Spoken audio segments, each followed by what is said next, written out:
being an avian possessed of clawed hands and a deep purple hue as though to a cut from the dark cloth of night. From the records of the naturalist Merlots, liveth they in the dark places, feeding on the life humours of other monstrosities.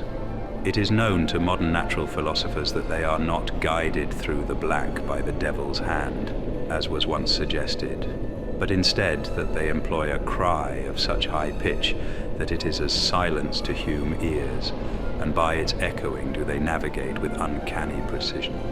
It is a peculiarity of their ilk that they hunt often in packs, whence comes our common expression, wings o' leather flock together.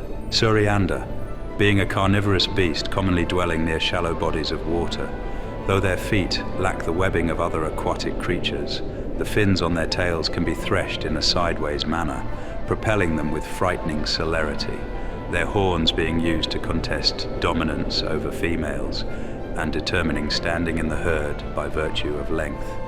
Such with smaller horns learn swiftly to keep out of harm's way. While they are normally quite docile, during the mating season they can be easily agitated and attack a sudden with a great whooping cry. Mimic being an insectoid with 4 sharpened limbs and a hard metallic shell, preferring to feast upon brains of high intellect, whereby they may improve their own faculties. By arranging their own carapaces to resemble a coffer, they wait for unwitting prey to open them, thereby proving some modicum of intelligence and thus suitability for consumption.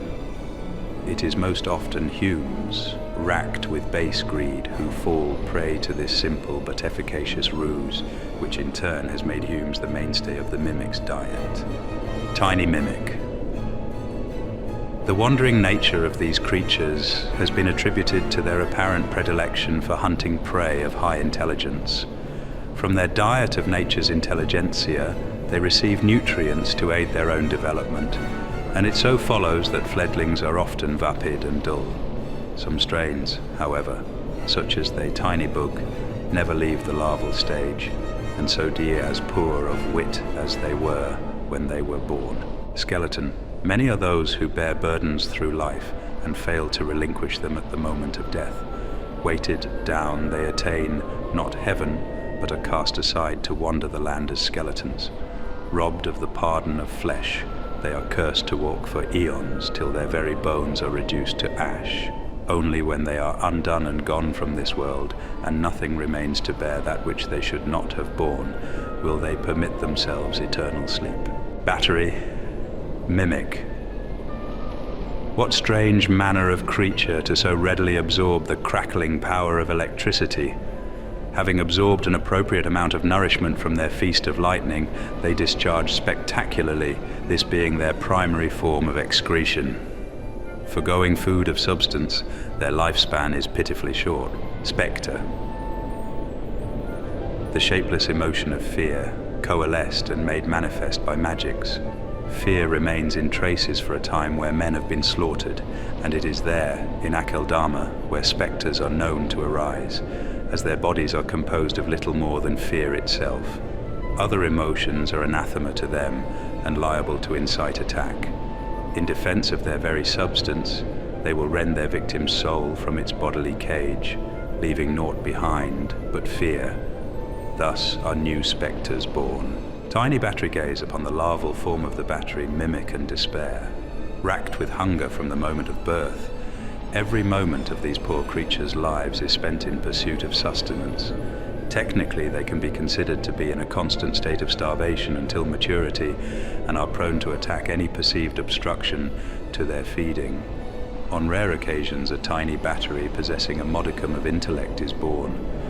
Theories that these gifted grubs become queens have gained some following of late.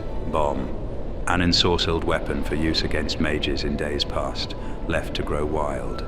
Known to react swiftly to the presence of magics, the action of which triggering the explosive energies contained within. Notwithstanding, the release of said energy leads to an explosion of a physical nature, making it greatly effective against targets who rely upon magical protection. Many are the mages who hesitate to work magics around bombs and their ilk. Mimeo, Being a creature whose substance is almost entirely metallic, that its parts so close resemble commonly worked metal assists its camouflage. Few are they who deem an unmoving lump of iron to be just cause for alarm, and so do the corpses of the foolish congregate around such innocuous deposits. Flan, being an Amoth, coated in slime, its eyes and mouth having a most evil aspect. They know no distinction of sex, instead absorbing prey until enough bulk has been gleaned, whereupon they divide their mass, creating offspring in this manner.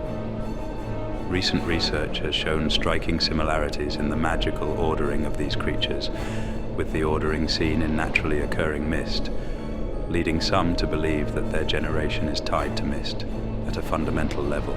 Skull Defender. Being the corpse of a fallen warrior, plated in armor of pale bronze, brave and eager for battle in life, they continue to lust for war in undeath.